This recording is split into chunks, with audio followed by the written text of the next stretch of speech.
안녕하십니까? 우리가 지난 주에는 전도에 치르느라고 고생들 많이 하셨죠?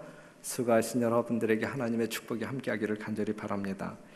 지난주 우리 본당에서 전도회 할 때 어린이 교회도 같은 기간에 어린 영혼들을 대상으로 전도회가 아주 성황리에 이루어졌고, 학생들도 짝꿍 전도회라고 하는 타이틀로 이번 주까지 전도회가 이어집니다. 그리고 지난 목요일부터 이 청년교회가 전도회를 하고 있는데 얼마나 많은 청년들이 모이고 있고 또 이 강사 목사님의 말씀이 좋은지 모릅니다. 청년들이 부흥하고 있습니다.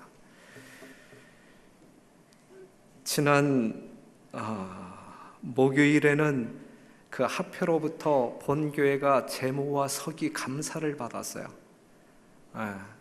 이 큰 교회가 이제 감사를 받았는데 그 체크하는 항목이 한 60개 이상 되는 것 같아요. 근데 매 항목마다 이제 5점이 만점이고 5, 4, 3, 2, 1 이렇게 나가는데 최고 점수가 5점이에요. 그런데 재무, 그 다음에 서기, 이 60개 항목 모두 다 만점 받았습니다. 그만큼 우리 교회 재무와 서기가 얼만큼 신실하게 또 튼실하게 이 교회를 돌보고 있는지 너무너무 감사하죠. 너무너무 감사합니다. 그리고 지난 화요일 날 서주환합회 행정위원회가 있었었는데 우리 교회 청년교회 이 건축에 대한 안건이 올라갔어요.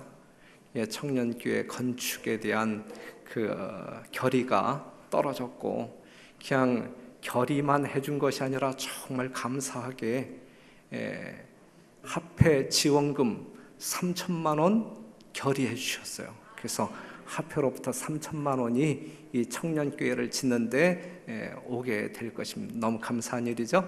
하나님의 귀한 은혜라 생각되어지고, 오늘 1시에 우리 밖에 있는 주차장 그 캐노피 위에다 청년관을 지을 것인데 거기에서 간단하게 기공 예배를 드릴 것입니다. 관심 있는 분들은 참여하셔서 하나님께 영광 돌리는 시간이 되기를 바랍니다.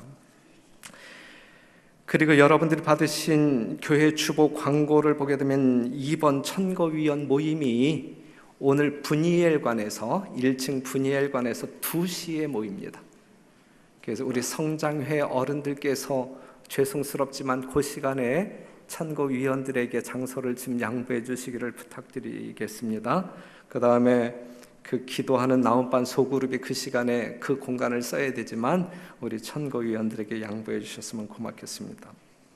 그 10번 광고를 보게 되면 내일 오후 1시 청량리교회에서 우리 김규영, 우리 별내교회가 낳은 청년 김규영 군과 양영희 양이 이제 화촉을 밝힙니다. 혹시 이 영상으로 보여줄 수 있나요? 김규영, 양영희 잠깐 일어나 볼래요? 영상으로 보여줄 수 있나요? 잘 모르시죠? 우리 어르신들은 저들의 부모님이 우리 교회에 같이 출석하고 있다고 하면 이렇게 저렇게 연결되어져서 양영이가 쟤구나, 김기영이가 쟤구나 이렇게 알 수 있는데 그냥 청년들 둘만 교회에 나오고 있기 때문에 잘 모르시죠? 그런데 우리 교회가 낳은 청년들입니다. 정말 오리지널 우리 교회 청년들인데 축의금 그렇게 염려하지 마시고 우리 새끼들이고 우리 식구들이니까 얼굴이라도 보여주고 잘 살라고 이렇게 덕담이라도 한마디 해주시기 위하여 참여하시면 저들에게 큰 도움이 될 거라 생각이 되어집니다. 앉아주시면 돼요. 두 분의 홍보비는 제가 받지 않습니다. 자, 오늘 우리가 좀 생각해 보아야 할 말씀은 누가복음 17장 7절에서 10절에 있는 말씀인데 10절만 제가 다시 한번 읽어드리면, 이와 같이 너희도 명령받은 것을 다 행한 후에 이르기를 우리는 무익한 종이라 우리의 하여야 할 일을 한 것뿐이니라 할지니라. 그래서 이제 연말 이제 한 해를 마무리하는 이 시점에 있어서 우리가 저마다 수고하면서 여기까지 달려왔는데 우리들이 피차해야 할 말이 있다고 하면 바로 누가복음 17장 10절에 있는 말씀이 아닌가 생각되어집니다. 그 바람난 여자가 가정을 떠나요.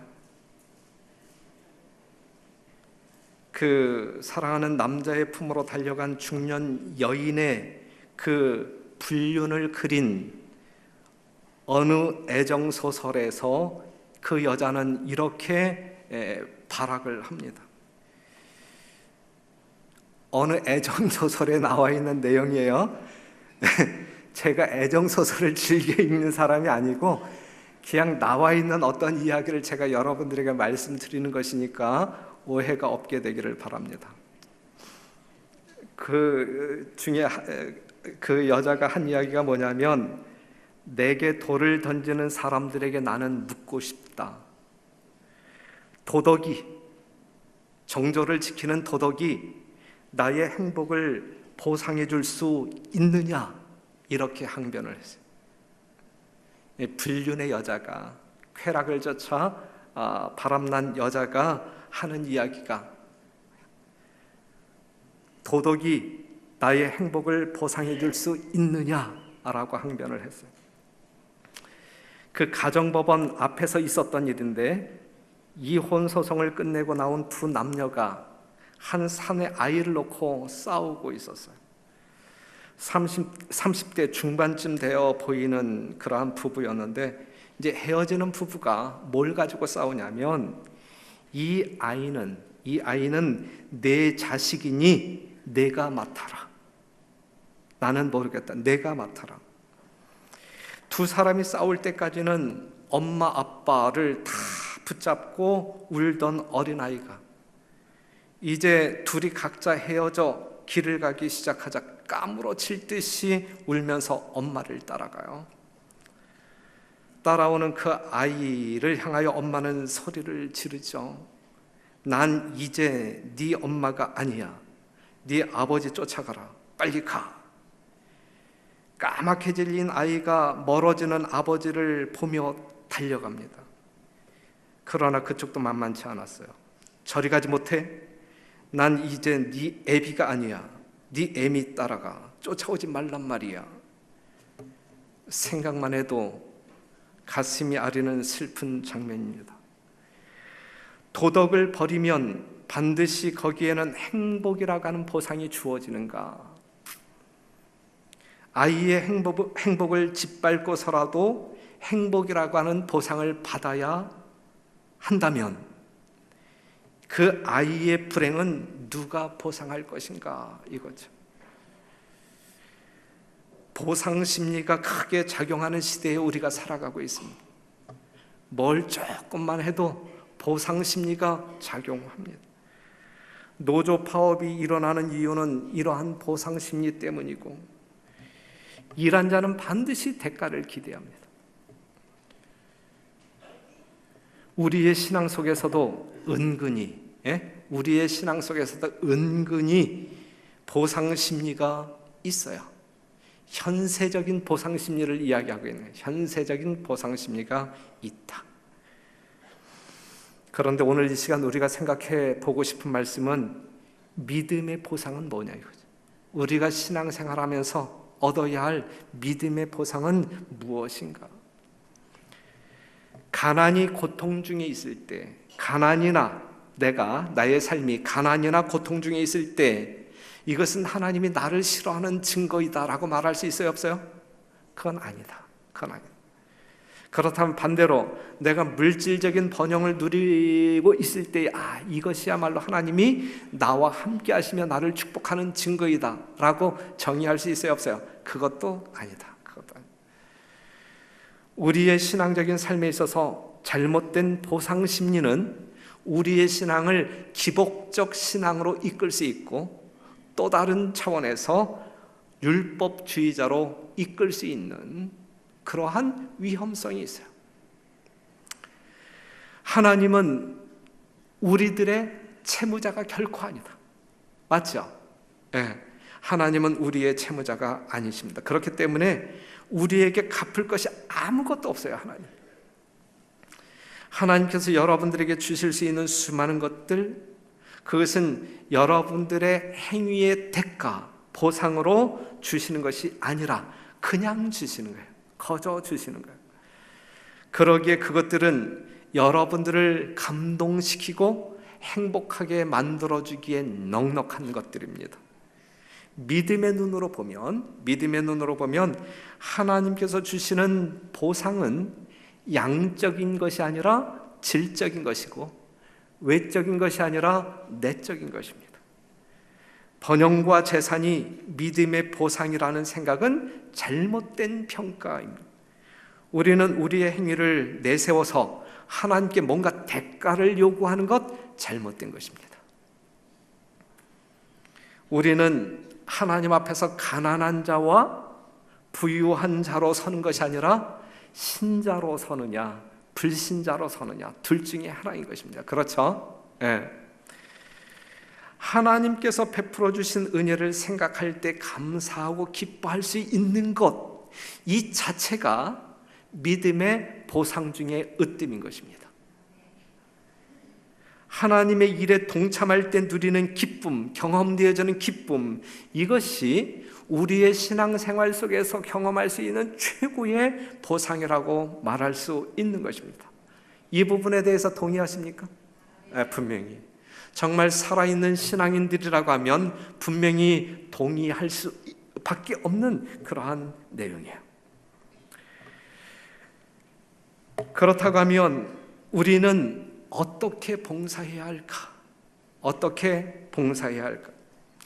이제 여러분들이 잘 아시는 이야기를 제가 좀 들려드리면 17세기에 런던에 대화재가 발생했는데 그때 무엇이 탔냐면 아주 유명한 세인트 폴 대성당이 있었는데 그 대성당이 불에 탔어요. 그 성당을 재건하기 위해서 설계를 그 크리스토퍼 렌이라고 하는 사람이 이제 맡았고 재건하기 위하여 이제 공사가 시작되었습니다. 이 설계자가 어느 날 이 공사 현장을 들러요. 돌을 다듬고 있는 사람을 만나서 질문을 던졌죠. 뭐라고 질문을 했냐면 지금 무슨 일을 하고 계십니까? 그때의 그 사람은 짜증이 잔뜩 묻어나는 퉁명스러운 말로 보면 몰라요? 돌을 다듬고 있지 않습니까? 아주 짜증 섞인 목소리로 대답을 했습니다. 이 크리스토퍼 렌이 상당히 민망했죠. 그래서 아주 자리를 급하게 뜹니다. 그런데 똑같은 일을 하고 있는 또 다른 사람에게 똑같은 질문을 지금 무슨 일을 하고 계십니까? 그랬을 때에 그 사람은 보면 모릅니까? 목구멍이 포도청이라서 벌어먹고 사느라 이 고생을 하는 것 아니겠어요? 라고 대답을 했어요. 몇 미터 더 지나가서 또 한 사람을 만나요. 무슨 일을 하고 계십니까? 저 말입니까? 하나님의 성전을 짓기 위해 돌을 다듬고 있습니다. 사실 저는 전과자입니다. 감옥에 있을 때 돌 다듬는 기술을 배웠는데 지금은 지난날을 참여하는 마음으로 성전에 쓰일 돌을 다듬고 있습니다. 그래서 어느 것이 중시되느냐에 따라서 그 일의 성질도 달라집니다. 만약에 내가 계속 임금, 즉 노동급, 인건비만 생각하고 일한다면 나는 임금을 받을 때만 기쁘고 일 자체는 고통이 될 거예요. 인건비만 가장 중요한 것이라고 하면 그 일 자체는 별로 관심이 없을 것입니다. 오직 어디에 관심이 있는 거예요? 인건비에, 일당에.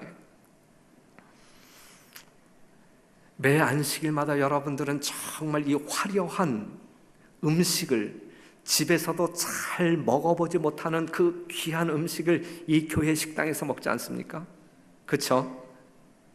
주방에서 땀을 흘리는 이 식사조의 여집사님들의 봉사, 땀을 훔쳐가며 일하고 있는 그 집사님들에게 여러분들은 왜 이 일을 하십니까? 라고 묻는다고 하면 어떠한 대답을 하실까? 어떠한 대답을 하실까? 다른 교회 집사님들의 대답과 우리 교회 집사님들의 대답이 다를까? 똑같을까? 한번 물어보셨나요? 오늘 한번 물어보시겠어요? 이 수고하는 여집사님들에게 정말 수고하시는데 뭐 때문에 이 일을 하십니까? 라고 묻는다고 하면 식사 당번이니까 하지요, 이렇게 대답할까? 우리 교회 집사님들은 결코 그렇게 답하시는 분이 없을 것이기 때문에 우리가 마음 놓고 부담 없이 그 음식을 먹고 체하는 사람 아무도 없어요. 만약에 이 집사님들의 봉사가 뭔가 짜증이 섞였다라든지 뭔가 먹는 사람들에게 부담을 주는 봉사라고 하게 되면 그 음식 먹고 체하지 아니할 사람은 아무도 없을 거예요. 그런데 지금까지 3년 동안 제가 여러분들과 함께 신앙생활하면서 들은 이야기는 한 명도 우리 교회에서 점심 식사하고 체했다라고 하는 소식을, 그러한 이야기를 들어본 적이 없어요. 그것은 우리 교회 집사님들이 정말 정성과 사랑을 듬뿍 담아서 여러분들에게 음식을 제공하고 있기 때문에 그렇습니다. 2017년도도 달랑 한 달 남았어요. 한 해를 마무리해야 할 때라고 생각되어집니다. 1년 동안 교회 구석구석을 살피면서 교회의 영적인 성장을 위해 수고하신 성도 여러분들에게 진심으로 감사를 드립니다. 여러분들이 한번 인간적으로 생각할 때 교회는 참 희한하지 않습니까? 교회는 참 희한해요. 세상에서 거들떠보지도 않는 천한 일임에도 불구하고 그걸 거룩한 일이라고 해요. 그렇죠? 세상 사람들이 볼 때는 이보다 천한 일은 없어. 그런데 이것을 교회에서는 아주 거룩한 일이라고 이야기해요. 거룩한 일. 설거지 봉사가 세상에서 거룩한 일이에요? 아니면 진짜 싸구려 일이에요? 그런데 교회에서는 참 거룩한 사역이라고 이야기해요. 그래서 사장도, 교수도, 의사도, 대통령도 교회에 나가서 설거지 봉사 기쁜 마음으로, 거룩한 마음으로 봉사하고 있는 거죠. 이게 교회에 참 희한하지 않아요? 제가 생각할 때는 너무너무 희한해요. 너무너무. 헌금 바구니도 돌려야 되고, 주차 안내도 해야 되고, 설거지도 해야 되고, 청소도 해야 되고, 다 누가 해요? 집사가 해야 되고, 장로가 해야 되고. 또 이 교회에서 이 기름 부음을 받은 집사, 장로가 아니면 또 이러한 일도 하지도 못해. 그죠? 진짜 이 세상에서는 너무 싸구려 일인데 정말 장로, 집사 직책을 받지 않으면 또 그 일감도 주지도 않아. 참 희한한 게 교회 일이에요. 세상에서 최저임금 받아가면서 해야 할 일들이 교회에서는 가장 거룩한 일들로 둔갑해서 이 고급 인력들을 속된 말로 하고 있어요. 하지만 아무리 작고 하찮은 일일지라도 주님을 위한 성전 사역이라면 성경적으로 볼 때 하나님께서 인정해 주실 때 그것은 극히 거룩하고 거룩하다라고 성경은 말하고 있어요. 그래서 그러한 일을 아무나 하지 않아요. 하나님 편에서 충성했던 레위인만이 성전 봉사를 할 수 있었음을 우리는 알잖아요. 그렇죠? 네. 오늘날도 마찬가지입니다. 아무나 교회 청소시키지 않아요. 아무나 교회 설거지 시키지 않아요. 아무나 주방 식사 당번 시키지 않아요. 신실한 사람들만을 뽑아가지고 설거지도 시키는, 신실한 설거지 봉사하시는 분들 한번 보세요. 그분들이 영적으로 신앙적으로 신실한 사람들인지 아니면 불경건하고 불신실한 사람들인지 한번 보세요. 신실한 사람들. 그 중에는 뭐 사회적 레벨이 높은 사람들 다 섞여 있어요.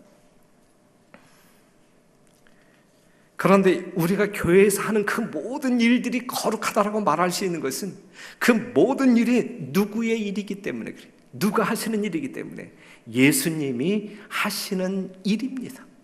인류의 구속을 위하여 우리 주님께서 하시는 일이기 때문에, 주님께서 하시는 일이기 때문에 그 일이 거룩하다라고 말할 수가 있어요. 여러분들이 그 일을 한다는 것은 누구의 일을 하고 있다는 이야기예요? 예수님의 일을 하고 있다는 이야기고, 그 일을 하면서 누리는 그러한 기쁨이 있다고 하면 누구의 기쁨에 동참한다는 이야기예요? 하나님의 기쁨에 동참한다는 이야기. 사랑하는 성도 여러분, 하나님의 성전에서 하나님의 일을 하게 될 때에 누리는 기쁨이 여러분들에게 있다고 하면 그것이 이 땅에서 받을 수 있는 최고의 보상이다라고 말할 수가 있습니다. 지금 여러분들의 담임 목사가 성경을 이야기하고 있나요? 아니면 여러분들을 노예처럼 부려먹기 위하여 세뇌시키고 있나요? 지극히 성서적인 하나님의 말씀을 대변하고 있어요. 성경상의 보상은 뇌물이나 미끼가 아닙니다. 그것은 손실이나 수고에 대한 배상도 아닙니다. 한 청년이 돈 많은 여자를 꼬셔서 결혼을 하고 재산을 물려받는다라고 하면 그 남자는 장사꾼이에요? 사기꾼이에요. 그렇죠? 돈은 사랑의 보상이 될 수 없습니다. 행복도 마찬가지. 사랑은 사랑 그 자체가 보상이라고 말할 수 있어요. 요한복음 15장에 있는 말씀 볼게요. 같이 한번 읽어봐요. 시작. 아버지께서 나를 사랑하신 것 같이 나도 너희를 사랑하였으니 나의 사랑 안에 거하라. 내가 아버지의 계명을 지켜 그의 사랑 안에 거하는 것 같이 너희도 내 계명을 지키면 내 사랑 안에 거하리라. 내가 이것을 너희에게 이름은 내 기쁨이 너희 안에 있어 너희 기쁨을 충만하게 하려 함이라. 내가 이것을 너희에게 이름은 내 기쁨이 너희 안에 있어 너희 기쁨을 충만하게 하려 함이라. 보상이라고 하는 것은 행위의 부산물이 아니고 그 행위 자체 속에서 발견되어지는 것입니다. 이러한 보상을 여러분들이 경험하게 되시기를 간절히 바랍니다. 경기에 몰두하는 선수가 바로 그 일 자체 속에서 충분한 만족을 얻는 거예요. 싸움을 하는 장수가 승리를 위해 싸우지 아니하고 월급을 위해 싸운다라고 하게 되면 어떠한 상황이 벌어질까? 그리스도인이 받을 수 있는 보상은 정말 예수님 안에서의 만족이고 행복입니다. 이러한 보상을 이 연말 여러분들이 받아 누리게 되시기를 간절히 바랍니다. 마태복음 20장에 있는 말씀 볼게요. 여기에 이제 여러분들이 잘 아는 말씀이 나오는데 천국은 마치 품꾼을 얻어 포도원에 들여 보내려고 이른 아침에 나간 집주인과 같으니 저가 하루 한 데나리온씩 품꾼들과 약속하여 포도원에 들여보내고 또 제3시에 나가보니 장터에 놀고 섰는 사람들이 있는지라. 저희가 이르되 너희도 포도원에 들어가라. 이 이야기 알죠? 예? 또 갔는데 또 늦은 시간에 갔는데 오후 5시가 됐는데도 여전히 그냥 장터에서 놀고 있는 사람이 있어요. 그 사람들을 불러다가 이제 포도원에서 일하게 시켰단 말이죠. 그리고 이제 일이 마쳤어요. 6시에 일이 마쳤어요. 이제 품삯을 지불하는데 오후 5시에 포도원에 가서 딸랑 1시간 일한 사람에게 이제 그 임금을 계산하는데 아침 일찍부터 와서 이제 임금을 받기 위해 줄 선 사람이 딱 보니까 얼마 주는 거예요? 10,000원 주는 거예요. 10,000원. 그렇다고 하면 그 사람들의 인간적인 계산으로 보게 될 때 자기는 얼마 정도 받을 수 있을 거라고 생각하는 거예요? 난 80,000원 받을 수 있다. 80,000원. 그런데 자기 순서가 돼서 딱 임금을 받는데 얼마 받았어요? 10,000원 받았어요. 10,000원 받았어요. 그때에 그 사람들의 불평을 해요? 불평을 하지 않아요? 불평을 했단 말이에요. 요 성경 이야기가 그거예요. 불평을 했단 말이죠. 그런데 이 불평이 잘된 불평이냐 아니면 잘못된 불평이냐. 논리적으로는 맞아요, 틀려요? 논리적으로는 맞아요. 하지만 그러한 논리를 가지고 하나님께 불평했을 때에 하나님께 꾸지람을 들어야 안 들어요? 하나님께 꾸지람을 들었다 이거죠.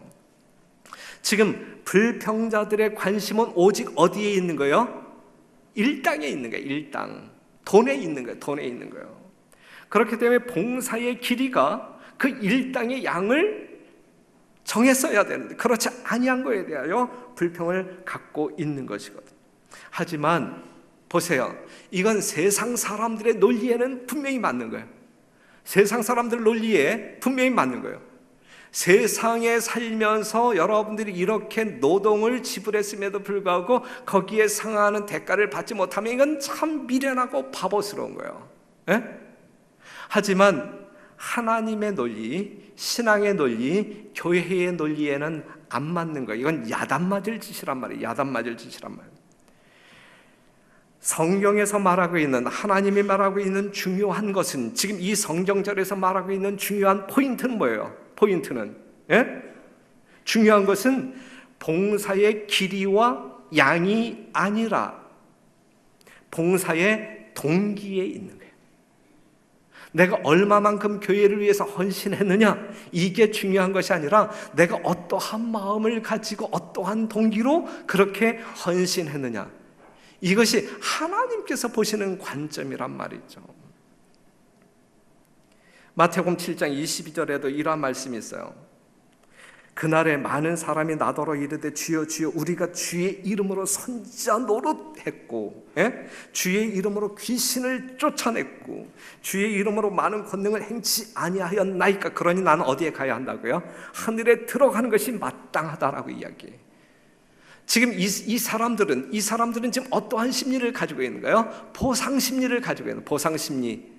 그런데 그 보상 심리가 잘못된 보상 심리, 천국적 보상 심리가 아니라 세속적 보상 심리를 갖고 있는 거란 말이죠. 내가 목사 노릇했으니까 난 목사인간 당연히 하늘 가야 돼. 내가 이 땅에 살면서 수많은 환자들을 고친 하나님의 귀한 종이니까 난 하늘 가야 돼. 이 논리는 하나님과 안 통한다는 이야기죠. 그러한 일을 하되 어떠한 마음으로 했느냐, 이거 어떠한 마음으로, 어떠한 마음으로 했느냐. 그것이 하나님과 우리 사이에 결산되어지는 내용이지, 내가 얼만큼 많은 시간을 투자해서 얼마나 많은 재정을 투자해서 하나님께 헌신, 이건 중요하지 않다. 또한 그렇게 했기 때문에 난 이 정도의 보상은 받아야 된다. 내가 이 정도로 했기 때문에 내년도 수석장로는 반드시 내가 되어야 한다. 이러한 보상 심리가 교회 안에 있어서는 결코 안 된다는 이야기죠. 무슨 말씀인지 이해가 되죠? 그래서 마태복음 25장에 있는 말씀을 보게 되면 이에 의인들이 대답하여 가로되 주여 우리가 어느 때에 주의 줄이신 것을 보고 공개하였으며 목마르신 것을 보고 마시게 하였나이까. 어느 때에 나그네 되신 것을 보고 영접하였으며 벗은 것을 보고 옷 입혔나이까. 어느 때에 병드신 것이나 옥에 갇히신 것을 보고 가서 배웠나이까 하리니 임금이 대답하여 가라사대 내가 진실로 너희에게 이르노니 너희가 여기 내 형제 중에 지극히 작은 자 하나에게 한 것이 곧 내게 한 것이니라 그랬어요. 마태복음 7장 22절에 있는 말씀을 보게 되면 우리가 이 모든 것을 행치 아니하였나이까라고 하나님께 항변을 해요. 하지만 마태복음 25장에 나와 있는 우편에 있는 사람들에게 나타나는 반응은 뭐냐면 우리가 언제 그런 것들을 행하였나이까. 그 사람들이 그 일을 했어요, 안 했어요? 분명히 주님을 위하여 그 일을 했어요, 안 했어요? 했어요. 마태복음 7장에 있는 그 선지자나 병 고친 사람이나 귀신을 쫓아낸 사람들도 주를 위해서 했어요, 안 했어요? 했어요. 그런데 차이는 뭐냐면 한 것을 기억하는 사람이 있고 했음에도 불구하고 기억이 안 나는 사람들이에요. 그런데 한 것을 기억하는 사람들이 하늘에 가요? 아니면 한 것을 기억하지 못하는 사람들이 하늘에 가요? 그냥 하늘에는 기억 상실증에 걸린 사람들만 가요.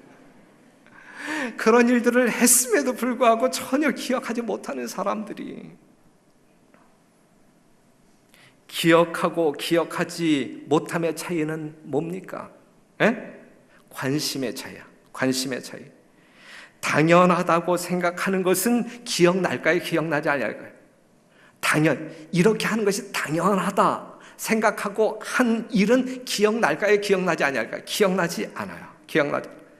하지만 대가를 받아야 할 것이라고 생각하고 한 것은 기억나요? 기억나지 않아요?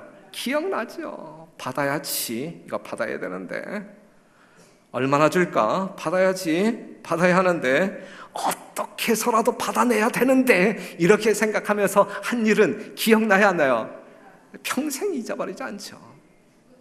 죽어도 안 잊어버리지. 안 주면 그 사람하고 그냥 절교가 되는 것이죠.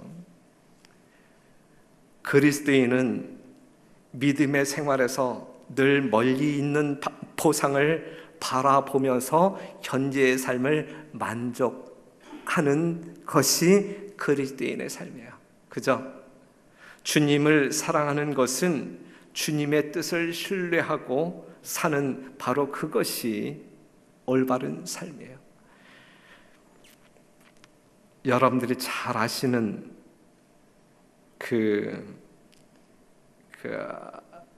문둥병자들에게는 이 성자로 알려진 이 다미엔이라고 하는 사람, 여러분들이 이 설교를 하는 사람들을 통해서 수없이 들었던 어떤 그 예화인데 다시 한번 반복을 한다고 하면, 그는 1840년 벨기에에서 가난한 마을에서 태어납니다. 그리고 19살에 신학교에 입학했고 24살이 되었을 때에 하와이로 이제 인턴 발령을 받았어요. 선교 사역이 시작되는 것이죠. 그런데 자기의 사역지로 가는 중에 도중에 아주 가슴 아픈 장면을 목격하게 되는데, 그게 뭐냐면 문둥이 수용소 몰로카이 섬으로, 이제 그 문둥이 수용소가 이제 몰로카이, 그 하와이 섬에서 좀 떨어진 이 몰로카이 섬에 있었는데, 그 섬으로 이제 강제로 끌려가는 거예요. 이 격리 수용을 해야 되니까 이제 부모 형제들과 헤어지는 장면을 이 다미엔이 본 거야. 네? 정말 오열하며 정말 슬퍼하는 그 이별의 장면을 아주 가슴 아프게 찢어지는 마음으로 목격을 했어요. 그러면서 마음에 어떠한 여운을 남기냐면, 저 문둥이들의 마음에도 하나님께서 아름다운 모습으로 자리할 수 있는데 라고 하는 여운을 갖습니다. 그리고 그때부터 그는 바로 그때부터 주님, 저를 문둥병자들이 수용되어 사는 몰로카이 섬으로 보내주세요 라고 하는 기도를 드렸어요. 그 기도의 응답이 한참 뒤에 1873년에 응답을 받습니다. 그리고 이제 몰로카이 섬으로 이제 진짜 선교를 위해서 간 거예요. 가보니 생지옥이에요, 생지옥. 매주 한 주일에 평균 12명의 사람들이 죽어나갔고, 또한 그 생을 포기한 환자들이 멋대로 살아나가는 아주 방탕한 삶을 살아가는 모습을 보았어요. 그들을 불쌍히 여기는 마음을 가지고 10년 동안 전신을 다하여, 혼신을 다하여 전도를 하지만 아무런 소득이 없었어요. 아무런 소득. 그때 그는 이렇게 기도합니다. 여러분들이 아시는 대로, 주님, 저를 문둥이로 만들어주세요. 죄인을 구원하기 위해서 죄인 되었던 예수님처럼 문둥이를 구원하기 위해 저도 문둥이가 되기를 원합니다. 이러한 기도를 드렸어요. 얼마 후에 선교 기금을 모으기 위해서 한 친구 사제를 만나게 되는데, 이야기하는 도중에 어디에선가 고기 타는 냄새가 나요. 고기 타는 냄새. 그런데 그때 다미엔이 그 켜놓은 촛불에 이 손이 얹어져 있는데, 그 촛불에 지금 살이 뭐 하고 있는 거예요? 타고 있는 거예요.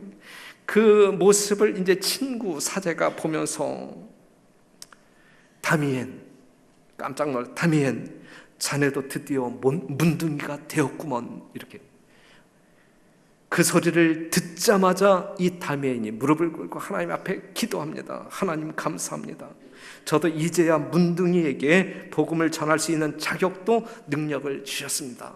이렇게 감사 기도를 드리고 이제 선교를 하는데, 그 이후 이 선교가 급속도로 성장. 3년 만에, 10년 동안 한 명도 구원하지 못했던 이 다미엔이 3년 만에 800명 성도를 만드는 교회로 성장을 시켰습니다. 1886년에 죽으면서 이러한 유언을 남겨요. 내 주님을 위해 모든 것을 다 바친 나는 참으로 행복하다. 참으로 행복하다. 형제들이여, 내가 죽거든 새벽마다 엎드려 기도하던 해변가 빠뿌와 나무 그늘 밑에 나를 묻어다오. 그리고 그는 죽었어요. 사랑하는 성도 여러분, 뭘 의미하는지, 지금 여러분들에게 전하고자 하는 메시지가 무엇인지 캐치할 수 있겠죠. 우리가 하는 교회 봉사, 월급 받고 일하는 사람 아무 없어요. 여수석쌤 월급 받고 일합니까? 아니죠. 남수석쌤 월급 받고? 아니죠. 하지만 하는 봉사의 기쁨을 얻는 것은 그 일 자체가 누구를 기쁘시게 하는 일이니까, 하나님을 기쁘시게 하는 일이니까. 요 정도 이야기하게 되면 이제 어떠한 사람이, 정말 머리 회전이 참 빠른 한 사람이 질문하죠. 목사는 월급 받잖아요. 이제 교회에는 정말 돈 받고 일하는 사람 아무도 없다라고 이야기할 때에 목사는 월급 받고 하잖아요. 우리 교회에서 4명의 목회자가 일하고 있지만 우리가 받는 월급 임금이라고 생각해 본 적 없습니다. 지난 화요일 연례행정위원회 때, 이제 해마다 이제 연례행정위원회 때 이제 봉급사정위원회가 있어요. 누구는 얼마 줄 것이고 누구는 얼마 줄 것이고. 그런데 봉급사정위원회 이제 결의를 이제 그 결의하는 그 과정 속에서 동의 제청 받은 다음에 할 말이 있습니까? 그런데 한 그 여성 행정위원이 질문을 했어요. 이제 합회장 의장에게. 지금 목사들이 받는 이 100%, 100%가 이 100% 이 목사의 월급이 얼마나 됩니까? 라고 질문을 했어요. 그랬을 때에 모든 행정위원들이 다 웃었습니다. 무엇을 들은 다음에? 얼마라고 하는 의장의 답을 들은다. 그 질문자는 그 액수를 듣고 난 다음에 고개를 딱 떨궜어요. 이제 갑자기 이제 목사가 불쌍해지죠. 제 아들이 지난 회사의 근무 경력을 인정받지만 지금 회사에서 이제 2년차 신입인데 우리 아들이 월급 받아서 내는 11조가 제 월급보다 많아요. 그렇기 때문에 목사님 월급이 얼마예요? 묻는 질문은 상당히 신뢰가 되는 질문. 그런 질문 하지 마세요. 전도사는, 송지용 전도사는 얼마 받아요? 담임 목사는 얼마 받아요? 이런 질문 하지 마세요. 여러분들이 답변을 들으면 여러분들 마음만 아프고 부끄러워져요. 그냥 그런 질문 하지 마시기를. 여하튼 성도들이 하나님께 드린 거룩한 11조로 일용할 양식을 받아 먹고 살고 있다. 그러니까 여러분들이 우리 목사님이 굶을까? 그것도 염려하지 마세요. 그것도 이 목사들의 삶에 대해서 그 정도 받았고 어떻게 살까? 이것도 염려하지 말고 끼니는 넉넉히 먹고 살아요. 전혀 염려하지 마세요. 그런데 그러한 모든 것이 만약에 임금이라고 생각한다고 하면 그 정도의 대가를 받고 목회 사역, 목회 현장에서 일할 사람은 많지 않을 것이다. 사명에 의해서 하는 것이지 임금이라고 생각하지 않는단 말이죠. 밤늦게까지 방문하고 돌아와서 오늘은 야근까지 했으니까 더 주겠지, 이러한 보상 심리를 갖는다라고 하면, 일요일도 없이 뭐 장례를 치르고 뭐 이렇게 했을 때 오늘은 특별수당 나오겠지, 만약에 이러한 심리를 갖고 목회한다고 하면 말이 되겠어요? 안 되는 거죠. 그렇기 때문에 하나님의 교회에서 하나님을 위하여 헌신하고 봉사하는 종들에게는 이 땅에서의 어떤 인간적인 세속적인 그러한 보상 심리가 있어서는 안 되는 거고, 정말 성령으로 말미암아 거듭난 심령 가운데 그러한 마음이 없는 것이고, 그것이 당연한 것이고, 우리가 하나님의 성전에서 하나님의 일을 하게 될 때 그것이 아무리 허드렛 일을 할지라도, 정말 세상 사람들이 결코 알아주지 아니하는 일을 할지라도 구별되어진 여러분들을 통하여 이루어질 때 하나님께서는 크게 영광 받으시며 여러분들을 거룩한 착한 종이라 칭할 수 있는 내용이 될 것입니다. 우리의 보상은 현재에 있는 것이 아니라 미래에 있어요. 나를 인하여 너희를 욕하고 핍박하고 거짓으로 너희를 거스려 모든 악한 말을 할 때에는 너희가 복이 있나니. 참 역설적이에요. 현실과 너무 틀린 거예요. 그렇죠? 세상 사람들이 이걸 보게 되면 얼마나 우습겠어요. 우리가 아침 그 소그룹 토의 시간에도 이야기했지만 노아 당시에 이 노아 식구들을 향한 세상 사람들의 편견에 의한 비난은 얼마나 살벌했어요. 그렇죠. 웃기는 이야기잖아요. 웃기는 이야기. 지금 이 말씀을 보게 되면 우리가 그러한 대접을 받는, 정말 예수님을 위하여 욕먹고 매맞고 할 때에 복받은 줄 알라, 이것이거든요. 12절 보게 되면 기뻐하고 즐거워하라. 하늘에서 너희의 상이 큼이라. 너희 전에 있던 선지자들을 이같이 핍박하였느니라 그랬어요. 사랑하는 성도 여러분, 교회 생활, 봉사, 세상 사람들이 볼 때 웃기는 거예요. 정말 웃기는 거예요. 하지만 누가 뭐라고 한다 할지라도 하나님의 시각, 또한 거듭난 어떤 그 심령의 영적인 안목으로 볼 때에 이보다 더 우리를 영적으로 윤택하게 하고 하늘의 기쁨을 만끽할 수 있는 일은 없는 거예요. 봉사하다가 녹초가 된다 할지라도 그 심령 가운데 남들이 이해하지 못하는 진정한 기쁨이 있어야 할 것입니다.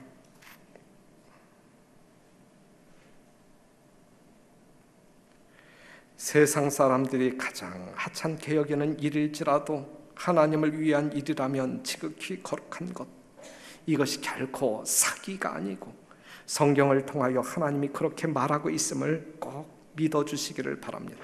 보상이 있어요.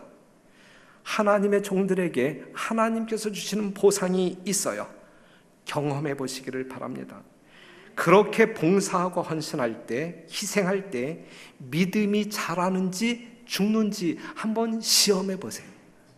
11조만 가지고 시험해 보지 마시고 이러한 상황을 가지고도 한번 시험해 보세요. 여러분 스스로를 시험해 보세요. 하나님을 위하여 헌신 봉사할 때 여러분들의 영적인 삶이 피폐해지는지 성장하는지 스스로 시험해 보세요. 입으로만 신앙하지 마시고 실제적인 삶의 현장에서 여러분들이 헌신하시는 삶을 살게 될 때에 그것이 여러분들의 삶 가운데 영적으로 유익이 되는지 손해가 되는지 한번 시험해 보세요. 하나님과 친해지는지 멀어지는지, 기쁨과 만족이 있는지 없는지 경험해 보시기를 바랍니다. 하나님은 일하는 여러분들의 동기를 살피십니다. 봉사하는 여러분들의 심령 속에 작용하는 하나님에 대한 사랑을 보신다는 이야기예요. 보신다는 이야기. 정말 하나님께서 여러분들을 얼마만큼 사랑하시는지 여러분들이 맛본 사람들이라고 하면 그 반응이 온전히 하나님께 대한 헌신으로 나타나게 되기를 간절히 바랍니다. 이 이야기도 시간이 지났는데 제가 2분만 더 쓴다고 하면 이 이야기도 여러분들이 잘 아는 신계훈 목사님이 아주 즐겨 사용했던 예화 한번, 하지만 우리에게 감동을 주는 이야기이기 때문에 한번 말씀을 드려볼게요. 설거지하고 있는 그 엄마에게 한 아들이, 어린 아들이 달려가서 이제 뭘 내밀었어요. 거기에 뭐가 있었냐면 청구서요. 청구서. 잔디 깎은 값 5달러, 이번 주에 내 방 청소한 값 1달러, 가게에 엄마 심부름 다녀온 값 50센트, 엄마가 시장 간 사이에 동생 돌봐준 값 25센트, 쓰레기 내다 버린 값 1달러, 숙제를 잘한 값 5달러, 마당을 청소하고 빗자루질을 한 값 2달러, 전부 합쳐서 14달러 75센트 주세요. 그래 주세요. 그 엄마가 그 아들을 한참 쳐다보죠.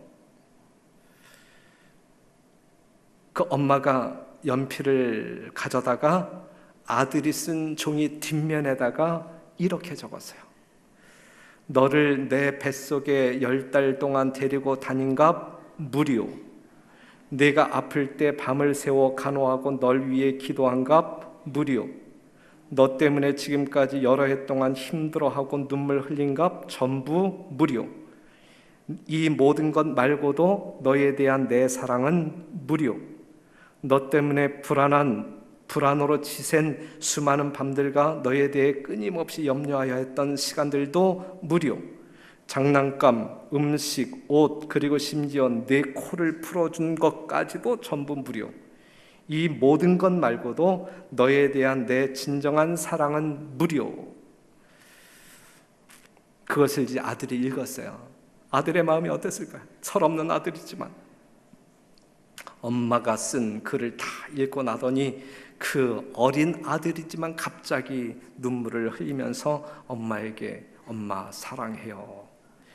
그러더니 아들은 다시 연필을 들어서 큰 글씨로 이렇게 썼어요. 전부 다 지불 되었음.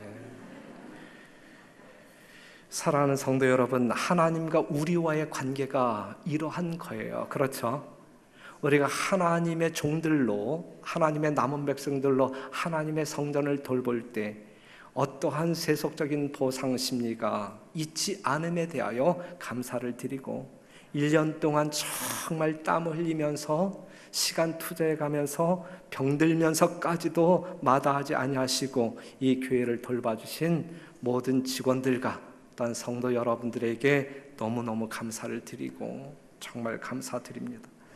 그리고 드릴 수 있는 말씀은 보라 내가 속히 오리니 내가 줄 상이 내게 있어 각 사람에게 그의 일한 대로 갚아주리라 그랬는데 우리 주님 오시는 그날 여러분들에게 결코 섭섭하지 않게 정말 여러분들에게 너무 차고 넘침이 있을 정도로 넉넉하게 보상하실 우리 주의 보상을 믿음으로 기대하면서 오늘도 죽도록 헌신하고 충성하는 여러분과 제가 되기를 간절히 바라면서 말씀을 마치겠습니다.